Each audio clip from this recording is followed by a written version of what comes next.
सभी को, मैं हूँ सृष्टि और आज हम Bhagavad Gita chapter 8 attaining the supreme के श्लोक 21 को कवर करने वाले हैं। रोज की तरह मैं संस्कृत में श्लोक को पढ़ूंगी, इसकी इंग्लिश ट्रांसलेशन को देखेंगे और मीनिंग को समझेंगे। तो चलिए शुरू करते हैं। अव्यक्तोऽस्त्यारा इति उक्तास्तम आहु परमं गतिं यं प्रप्याना निवारतन्ते तद्धमा परा mama, that which the Vedantists describe and unmanifest and infallible, that which is known as the supreme destination, that place from which having attained it one never returns, that is my supreme abode. तो जहाँ पे आप पहुँचने के बाद और कभी वापस नहीं आते, साइकिल में गिरते नहीं है, पड़ते नहीं, एक सुकून से रहते हैं पूरी बाकी की एनर्जी साइकिल में, तो वो होती है कृष्ण की अबोर्ड, कृष्ण का धाम। सो अभी जान लेते हैं कि यहाँ पे क्या एक्सप्लेनेशन है। The supreme abode of the personality of godhead Krishna is described as Brahma Samhita as in the Brahma Samhita as Chintamani धामा, a place where all desires are fulfilled. The supreme abode of Lord Krishna, known as Goloka Vrindavana, is full of palaces made of touchstone. There are also trees called the desire trees that supply any type of eatable upon demand, and there are cows known as surabhi cows. लेकिन एक जगह पे एक श्लोक में लिखा था कि अगर आप इन सब चीज़ों को प्राप्त करने के स्वर्ग लोक में जाना चाहते हो, कृष्ण के पास जाना चाहते हो, तब नहीं चलेगा, तब आपको ये नहीं मिलेगा। ये सब प्राप्त करने के लिए अगर जाओगे लालसा के साथ में, ग्रीड में के साथ में, तो आपको कभी मिलेगा ही नहीं। कृष्ण को प्यार करते हो इसलिए कृष्ण के लिए जाना होगा, ये सब तो वैसे ही मिलेगी बाय डिफॉल्ट, ठीक है। With supply a limitless supply of milk. In this abode, the Lord is served by hundreds of thousands of goddesses of fortune, Lakshmis, and he is called Govinda, the premier Lord and the cause of all causes. तो बहुत सारी लक्ष्मी मतलब बहुत सारी स्त्रियां उनकी सेवा करते हैं। And the Lord is accustomed to blow his flute, Venam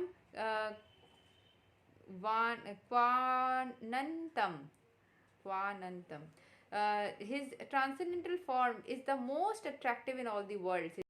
It's like lotus petals, and the color of his body is like the colors of clouds. He is so attractive that his beauty excels that of the thousands of cupids. He wears a saffron cloth, a garland around his neck, and a peacock feather in his hair. In the Bhagavad Gita, Lord Krishna gives only a small hint of his personal abode, Goloka Vrindavana, which is the supreme most planet in the spiritual kingdom. A vivid description is given in the Brahma Samhita. Vedic literatures state that there is nothing superior to the abode of the Supreme Godhead, and that abode is the ultimate destination. Purusan na param kinchit sa kastha parama gati. When one attains to it, he never returns to the material world.